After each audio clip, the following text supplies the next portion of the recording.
عبدالمطلب بن ربیعہ سے روایت ہے کہ انصار کے کچھ لوگوں نے نبی کریم صلی اللہ علیہ وسلم سے کہا کہ ہم آپ کی قوم سے سنتے ہیں اور کہنے والے کہتے ہیں کہ محمد صلی اللہ علیہ وسلم کی مثال تو اس درخت کیسی ہے جو کسی میدان میں اگ جائے۔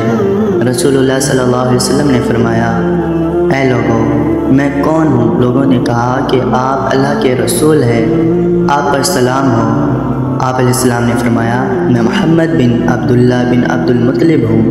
کہتے ہیں کہ ہم نے آپ علیہ السلام کو اس سے پہلے اس نسب کو بیان کرتے نہیں سنا۔